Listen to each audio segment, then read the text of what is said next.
Waalaikumsalam warahmatullahi wabarakatuh. Selamat siang anak-anak. Siang, Bu. Pada pertemuan sebelumnya, perkenalkan nama Ibu Arfindia, bisa dipanggil Ibu Dia. Pertemuan hari ini Ibu akan menjelaskan materi tentang kegiatan ekonomi dan kegiatan produksi. Pertama, Ibu akan menjelaskan sekilas tentang apa itu kegiatan ekonomi.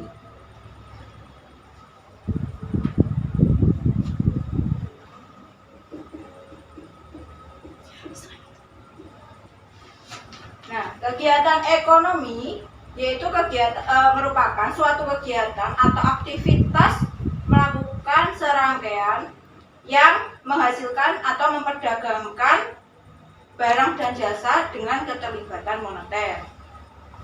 Lalu yang kedua itu ada kegiatan produksi.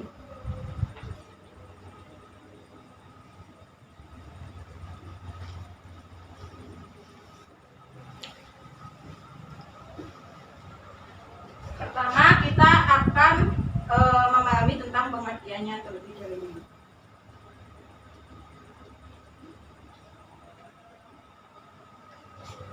Apa itu kegiatan produksi? Kegiatan produksi yaitu kegiatan yang menghasilkan barang dan jasa yang berguna bagi masyarakat. Itu contohnya seperti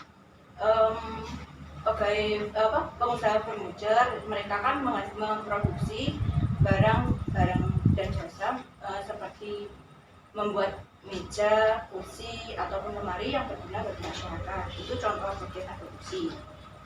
Sebelum lanjut ke macam-macam faktor produksi, ada yang tahu atau memberikan contoh tentang kegiatan produksi? Saya, Bu. Contohnya adalah petani cabai menjual cabai dari kebunnya dalam bentuk sambal. Ya, benar. Ada lagi? Saya, Bu. Seseorang yang pandai di pelajaran matematika menggunakan kelebihannya untuk mengajarkan matematika. Nah, benar sekali. Jadi yang diberikan contoh oleh Layang dan Bastian itu benar. Kalau Layang itu kegiatan produksi berupa barang, kalau Bastian itu berupa jasa. Yang kedua, lanjut ke macam-macam faktor produksi itu ada 3. Ada tenaga kerja, yang kedua itu ada modal, yang ketiga itu ada sumber daya alam. Yang pertama itu tenaga kerja atau bisa disebut dengan labor. Labor itu dibagi menjadi 2, yaitu menurut sifat dan kualitas. Jika menurut sifat itu ada tenaga kerja jasmani dan tenaga kerja rohani. Tenaga kerja jasmani yaitu tenaga kerja yang menyumbangkan sumbangan fisik kepada kegiatan produksi. Itu contohnya seperti kuli bangunan maupun supir. Sedangkan tenaga kerja rohani yaitu tenaga kerja yang menyumbangkan pikiran dalam kegiatan produksi. Itu misalnya seperti seorang peneliti. Lalu ada tenaga kerja terdidik, tenaga kerja terlatih, dan tenaga kerja terdidik dan tidak terlatih. Ada yang tahu atau mengerti tentang ketiga tenaga kerja tersebut? Ya.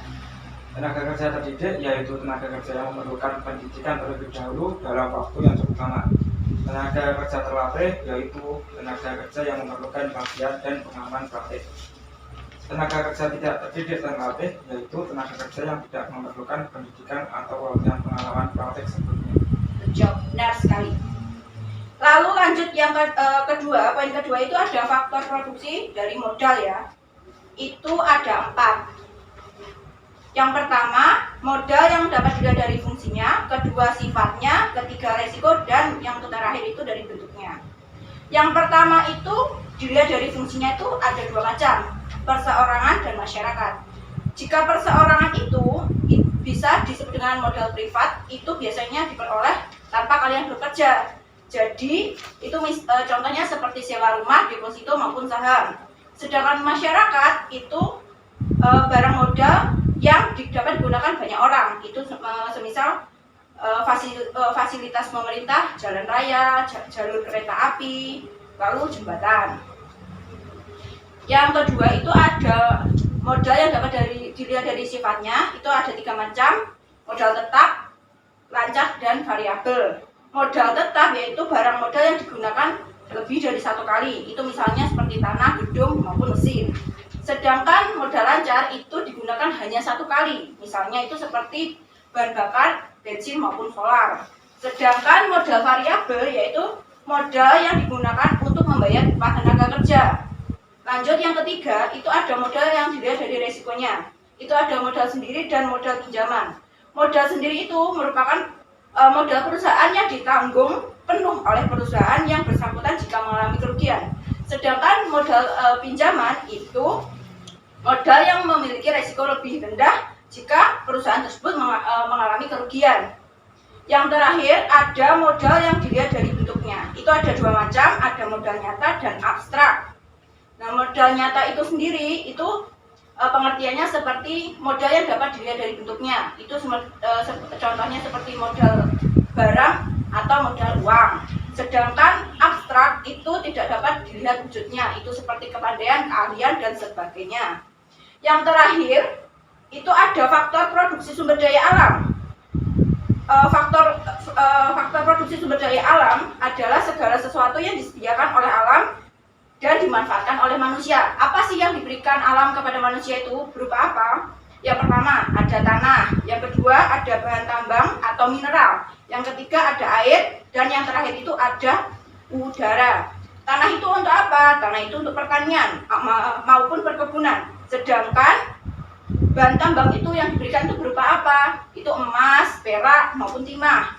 Sedangkan air itu untuk apa? Air itu untuk pembangkit listrik tenaga air. Sedangkan udara sama dengan air, yaitu tenaga listrik, tenaga kincir angin. Untuk pemahaman materi, jadi ibu akan membuat sebuah game supaya kalian itu lebih mudah memahami materi yang ibu berikan. Itu aturan mainnya seperti ini ya. Jadi kalian itu menyanyikan lagu Balonku Ada 5, lalu dengan menggunakan tongkat, karena tidak ada tongkat maka ibu akan menggunakan spidol. Nanti kalian jika lagunya berhenti dan siapa yang terakhir memegang tongkat, maka itu yang harus menjawab pertanyaan dari ibu. Siap? Siap. Mulai dari sebelah kanan dulu ya. Semua nyanyi, nggak boleh diam. 1, 2, 3. Balonku ada 5, rupa-rupa warnanya, Hijau, kuning, kelabu, merah muda dan biru, meletus balon hijau. Stop. Ya, yoga ya jadi yang kena. Ya Bu. Jadi jawab pertanyaan dari ibu. Coba kamu jelaskan dampak adanya perencanaan kegiatan produksi itu apa? Ya, jadi dampak dari adanya perencanaan kegiatan produksi itu adalah perencanaan produksi dilakukan untuk menghindarkan perusahaan dari memproduksi barang dengan waktu yang tidak tepat, harganya tidak sesuai, dan menghasilkan jumlah barang yang tepat dan sesuai. Ya, benar sekali. Kita lanjut lagunya. Jadi mulai di sebelah kiri. 1, 2, 3. Balonku ada 5, rupa-rupa warnanya, hijau, kuning, kelabu, merah muda dan biru, meletus balon hijau. Ya, kamu lagi yang kena yoga. Jadi pertanyaannya, apa saja kerugian dalam melakukan proses produksi? Kerugian dalam melakukan proses produksi adalah 1. Kerugian pada bahan baku, 2. Kerugian pada perlengkapan dan modal, 3. Kerugian jiwa, 4. Kerugian kesehatan, 5. Kerugian tempat. Terima kasih, jawabannya benar sekali. Jadi gamenya cukup sekian. Saya rasa kalian sudah mengerti tentang materi yang saya berikan hari ini. Dapat diambil kesimpulan dari pembelajaran hari ini, yaitu kegiatan ekonomi merupakan kegiatan yang membeli atau menjual produk. yang dibutuhkan masyarakat, sedangkan kegiatan produksi yaitu kegiatan yang menghasilkan barang dan jasa yang mempunyai nilai guna bagi masyarakat. Jadi kedua kegiatan tersebut itu mempunyai suatu keterkaitan yaitu untuk memenuhi kebutuhan masyarakat. Sudah dimengerti? Sebelum Ibu mengakhiri pelajaran hari ini, Ibu berpesan supaya kalian tetap menjaga kesehatan, taati protokol pemerintah supaya kita dapat terhindar dari wabah virus yang merajalela saat ini.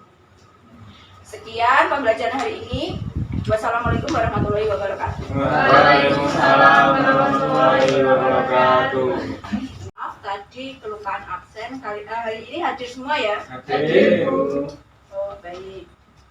Jadi untuk tugas nanti kalian bisa membuka Google Classroom, kalian kerjakan. Deadline-nya itu minggu depan pukul 9 malam. Silakan dikerjakan, jawabannya tidak boleh sama dengan temannya. Sekian, terima kasih. Wassalamualaikum warahmatullahi wabarakatuh. Waalaikumsalam warahmatullahi wabarakatuh.